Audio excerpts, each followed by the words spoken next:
De la première chute. Chaque jour, Ève passait à côté de l'arbre de la connaissance du mal et du bien, car il était au milieu du paradis terrestre, aussi bien que l'arbre de la vie. Mais elle ne le regardait pas de cette manière. D'où est venu ce regard de convoitise? Une pensée nouvelle et étrange est entrée à son cœur, et s'est transformée en une envie. Puis cette convoitise a dominé son cœur au point que la volonté s'y est soumise. Ni Ève ni Adam non plus ne pouvaient pas à ce moment s'abstenir de manger. L'état de leur cœur avait été complètement changé, du premier état de pureté et de simplicité.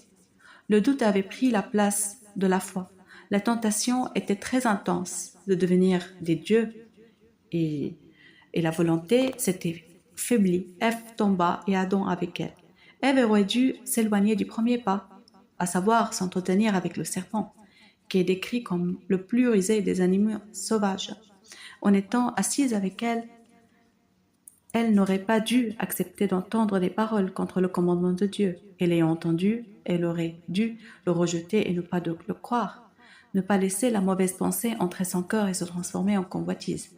Et étant donné qu'une telle convoitise lui était advenue, elle aurait dû y résister. Mais elle a laissé les choses se développer dans son cœur, la conduisant d'un péché à un autre, jusqu'à ce qu'elle ait atteint des extrêmes de la chute. Elle aurait pu se passer de tout cela en s'éloignant du premier pas. Voudrais-tu donc alors ne pas tomber? Éloigne-toi donc du premier pas.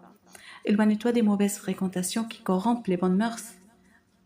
1er Corinthiens, chapitre 15, 33. Méfie-toi des mauvaises influences extérieures et veille à ne pas ouvrir les yeux pour regarder le péché. Éloigne-toi de ce premier pas, afin que cela ne t'amène à ta perte petit à petit. Béni soit votre journée.